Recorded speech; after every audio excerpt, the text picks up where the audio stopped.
84 कोटि योनियों में भटकने के बाद जीवन चक्र का आरा केवल एक बार ही मनुष्य रूप में आता है, और इस एक बार में मूर्छा एवं अज्ञानवश भगवत स्वरूप होने की संभावना खो जाए और खो जाने की पूरी अवस्था है, तो क्या पुनः 84 कोटि योनियों में भटकना पड़ेगा?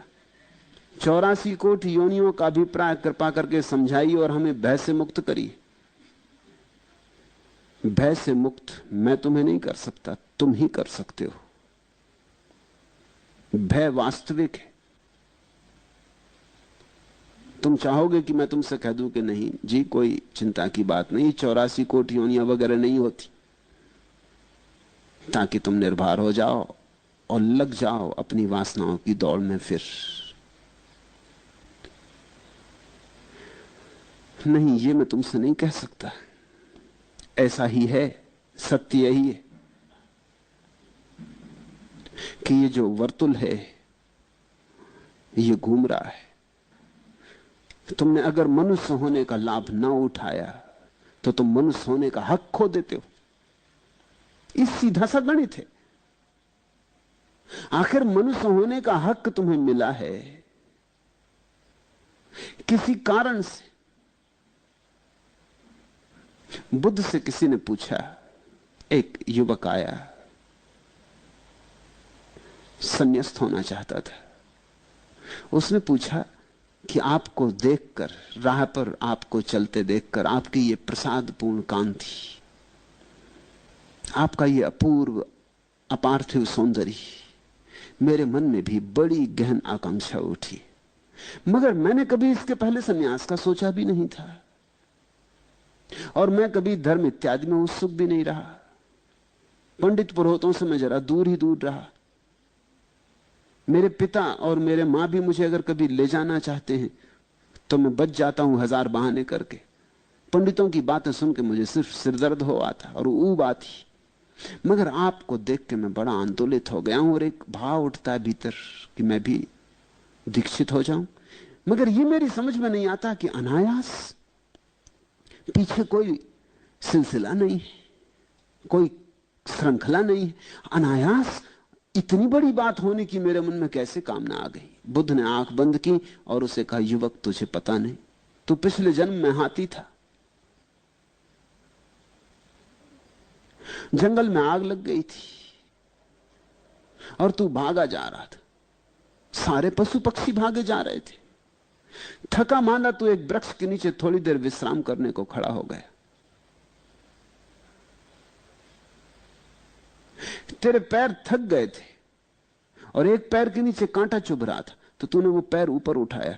जिस बीच तूने पैर ऊपर उठाया उसी बीच एक खरगोश तेरे उस पैर के नीचे आके बैठ गया। तूने नीचे देखा, वो घड़ी ऐसी थी कि सारा जंगल आग से लगा था। वो मौका ऐसा था कि तुझे एक बात दिखाई पड़ी, हम सभी अपने जीवन के लिए भागे जा रहे हैं, ये खरगोश भी बेचारा भागा जा रहा। मैं थक गया, मैं हाथी हूं, तो ये भी थक गया, और ये किस निश्चिंतता से मेरे पैर के नीचे बैठा, जो मैंने उठाया हुआ मैं रखूंगा पैर नीचे तो ये मर जाएगा।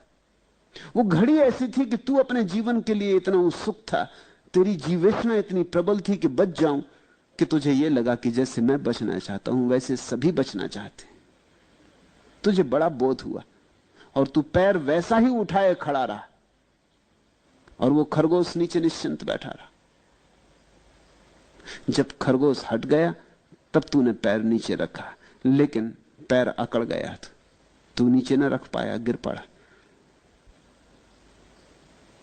खरगोश तो बच के निकल गया, लेकिन तू उस जंगल में लगी आग में जल के मर गया।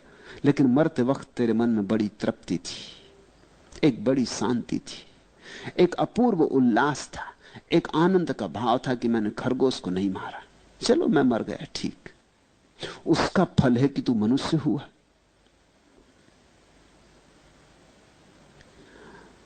बुद्ध ने कहा, तूने वो जो करुणा दिखाई, उस करुणा के कारण तू मनुष्य हुआ।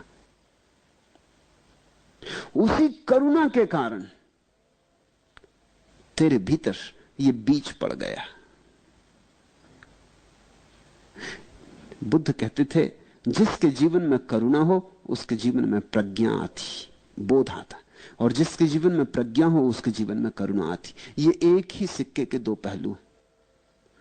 तो जो व्यक्ति ध्यान को उपलब्ध होकर प्रज्ञा को उपलब्ध होता उसके जीवन में महाकरुणा आ जाती, और जिसके जीवन में करुणा की थोड़ी सी गंध हो वो आज नहीं कल समाधि में उत्सुक हो ही जाएगा। उस करुणा के कारण आज राह पर चलते मुझे देखकर तेरे मन में यह भाव उठा। ये अकारण नहीं है, इसके पीछे श्रृंखला है।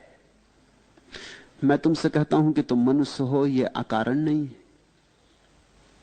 कुछ किया होगा, कुछ हुआ होगा। अनंत अनंत यात्रा पथ पर तुमने अर्जन किया है मनुष्यत्व, यह अर्जित है। लेकिन यह अवसर अवसर ही है, ये तुम्हारी कोई